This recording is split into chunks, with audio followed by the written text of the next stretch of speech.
Hello students, good morning. जैसे कि आप जानते हो कि कोविड के कारण आपकी क्लासें नहीं चल पाई है और आपके एग्ज़ाम भी नहीं हो पाए हैं। आप 10th पास करके 11th में आए हो, तो 11th में आके आप साइंस स्ट्रीम लोगे। तो साइंस स्ट्रीम में आपके पास दो ऑप्शन है, आप मैथ लोगे या आप बायो लोगे। देखो, आपके पास दो सब्जेक्ट तो कंपलसरी होने हैं, फिजिक्स और केमिस्ट्री। तो आपको चूज करना है, आपको मैथ लेना है या आपको बायो लेना है। ठीक है, तो आपके पास जैसे आप फिजिक्स लोगे तो फिजिक्स के आपके पास दो पार्ट होंगे, पार्ट 1 और पार्ट 2। ऐसे आपके पास मैथ आएगा और ऐसे ही आपके पास केमिस्ट्री आएगा। तो जो केमिस्ट्री है आपके पास, केमिस्ट्री आपकी 3 पोर्शन में होगी। पार्ट आपके पास 2 होंगे, लेकिन केमिस्ट्री के आपके पास 3 पोर्शन होंगे।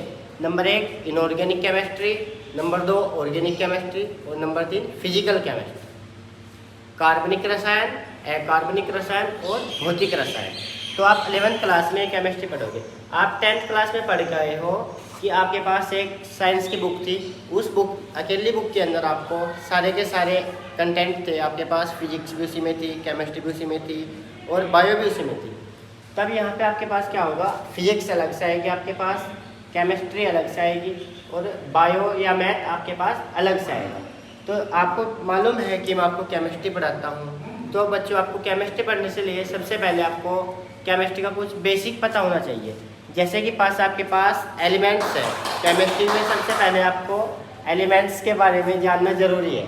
तो मैं आपको एलिमेंट्स बता रहा हूँ, आपको कौन कौन से एलिमेंट्स याद करने हैं, उनके आपको परमाणु क्रमांक याद करने हैं। ठीक है, जैसे सबसे पहले आपका एलिमेंट्स है हाइड्रोजन। ये है हाइड्रोजन का प्रतीक H। हाइड्रोजन को हम H से प्रदर्शित करते हैं। तो हाइड्रोजन का प्रतीक H हो गया, तो इसका परमाणु क्रमांक 1 यानी एटॉमिक नंबर 1 और इसका एटॉमिक मास यानी परमाणु द्रव्यमान भी 1 होगा। तो ऐसे आपको एलिमेंट्स याद करने हैं। हाइड्रोजन नोट करते रहना आप इनको। हीलियम, इसका परमाणु क्रमांक 2 होगा। उसके बाद लिथियम, उसके बाद बेरियम, उसके बाद boron, carbon, nitrogen, oxygen, fluorine, neon, sodium, magnesium, aluminium, silicon, phosphorus,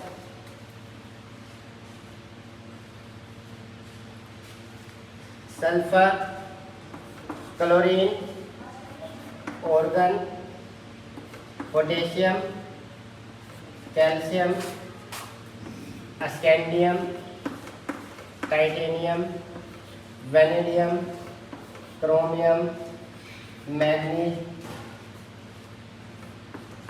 iron, cobalt, nickel, copper, zinc.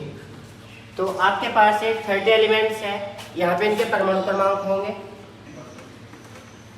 ये मैंने आपके पास 30 एलिमेंट्स लिखे हैं, इनके आपको नाम भी बताए हैं। एक बार मैं दोबारा रिपीट कर रहा हूँ।